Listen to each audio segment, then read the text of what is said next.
In this new episode of Military History, we bring you 5 new discoveries that were made about one of the most exciting periods of humanity, the Second World War. In 5th place we find a curious find made by the filmmaker Andreas Sulzer, who, while filming a movie, managed to locate a secret nuclear bunker used by the Nazis.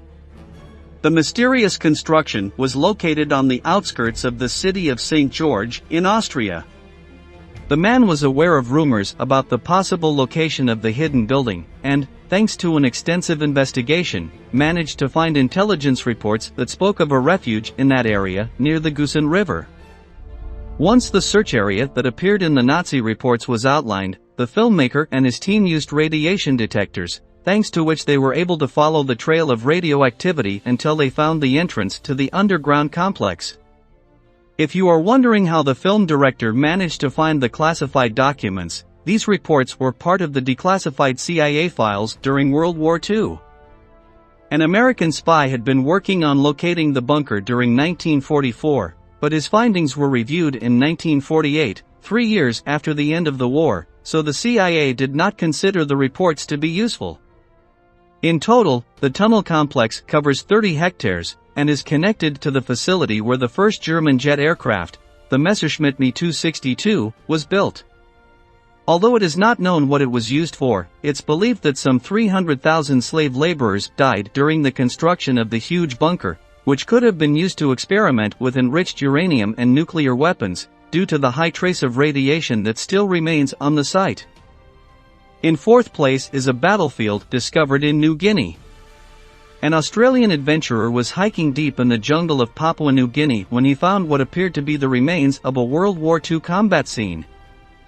What is striking is that adventurer Brian Freeman had already hiked the historic Kokoda Trail a dozen times.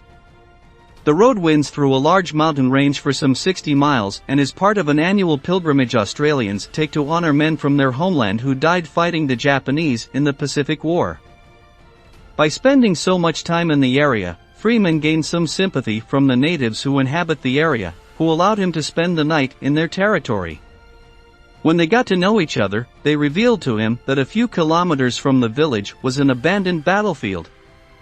Brian managed to convince the villagers to guide him to the mentioned place, where he found the remains of a combat that had been fought in 1942, in the middle of World War II.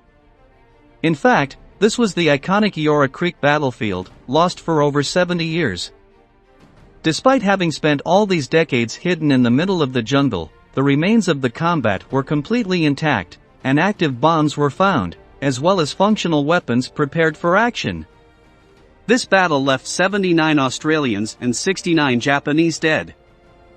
3rd, we'll see one of the most famous relics of World War II, the Swamp Ghost.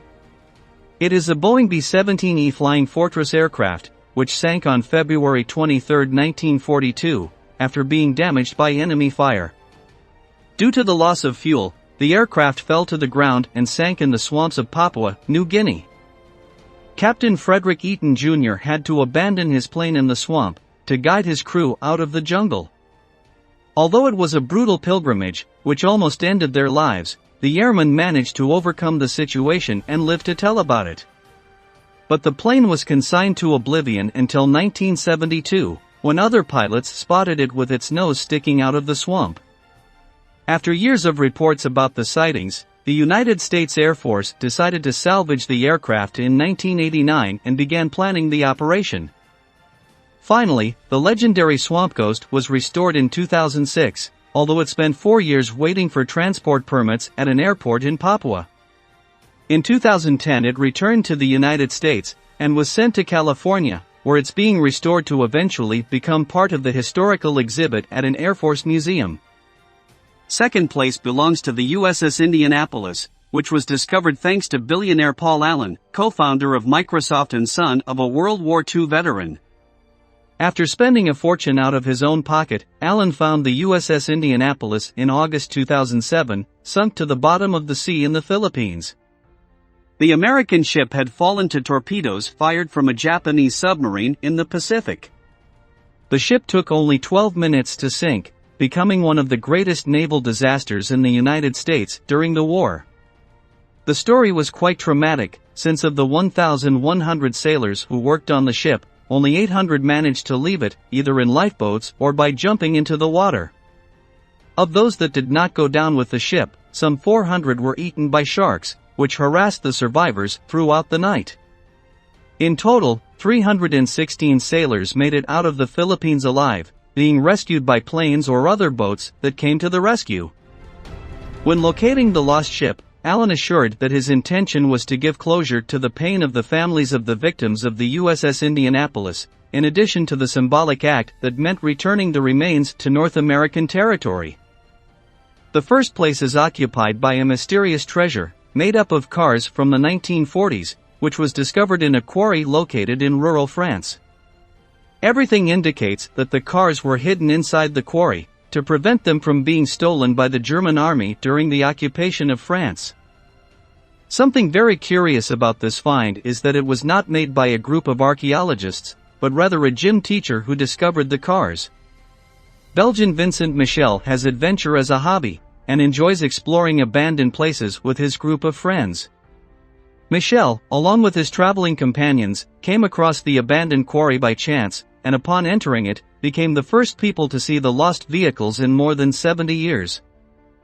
Of course, the cars were in deplorable condition, having been exposed to the elements for nearly 8 decades, and most of the cars were completely rusted out, with their interiors ruined. However, the discovery was celebrated, since for the French researchers it was like traveling to the 1930s. Not even the owner of the quarry was aware of the existence of these vehicles. Those cars that were less damaged were auctioned off to private collectors, while those vehicles in worse condition continue to rot in the quarry, their condition too fragile to move. If you enjoyed this content, we invite you to subscribe to the channel and activate notifications. In the pinned comment and description you will also find links to other videos. Thank you for joining us until the end, and we will meet again in the next episodes of Military History.